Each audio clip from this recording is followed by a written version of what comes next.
The shirt fits. It's Comics and Shots, a completely improvised semi-comedic musing by Howard Stern's Mick the Nerd, aka YouTube and TikTok's Mick the Man, aka Mick the Maverick, aka the Birthday Boy. Yeah, 34. Today's subject: my introduction to DC 1 million. I think that as I'm older now, I want to think back on a story that I absolutely loved, but absolutely did not understand the hell out of when I was a child. And that was DC 1 million. You know, the one where it's like the Justice League from like many thousands of years in the future come to like team up with the Justice League of the now, and they all like it's a very much a utopian society. Like, you know, it's kind of with the Legion, of course, but all throughout something goes crazy as there's like a traitor in their midst and everything. And yeah, and I did not get it as a child. Oh my god, it was so confusing. There was cyclical time travel, deterministic time travel. Ugh.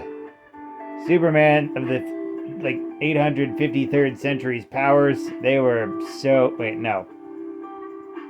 Yeah, 853rd century's powers, his like so confusing. Like when he mentions like he was thinking, like at one point they say, I thought of 100 scenarios in 5 seconds. Just 100? What's wrong with your mind? It's like it's one of the few times a futuristic version of a superhero team is actually high concept. Like, I love Legion of Superheroes, but it's mostly just not so much the fact that they're in the future, but that they're in space. You know, Justice League 1 million, like DC 1 million, that's the future. Like, just absolute crazy concepts, like the concept, like how like people are still poor in like the future, but they're better, they're well off. You know, they live better than most poor people nowadays. So that's something.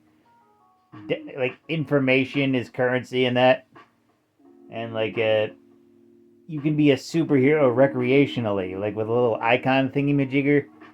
Yeah.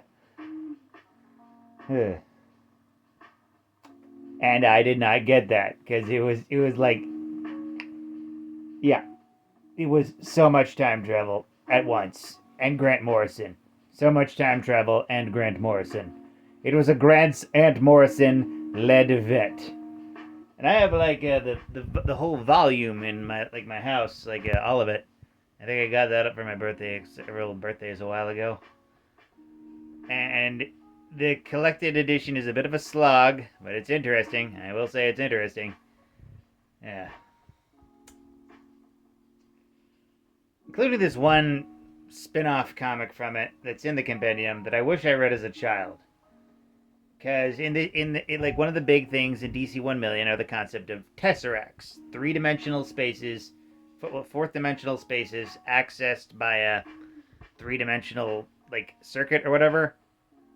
And in the future, there's this one like village that's stuck inside a tesseract, but has absolutely no idea they're in a tesseract until some of the young people they end up realizing this.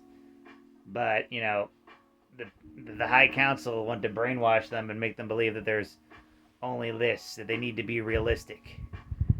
And the kid, he said like a line that I'm paraphrasing but sticks with me. Reality isn't settling down. Reality isn't just doing a job that you hate. Reality is superpowers, tesseracts, time travel. Reality is the impossible. And it's just a spin-off comic to a Grant Morrison event, but that line stuck with me, and it's beautiful. Think of the lines that stick with you from comics and stuff that shape you as a person, be it when you were a child or an adult. Be happy that they're there to form you. With that, like, comment, and subscribe. Donate if you're feeling nice. Share it with the bear. And always remember, praise be to the blood elk, fear the stabopotamus, and death to criminals.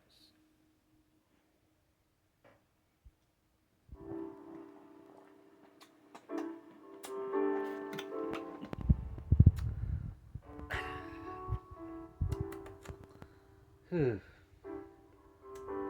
The egg ramen made that go down really smooth. Have a night, folks.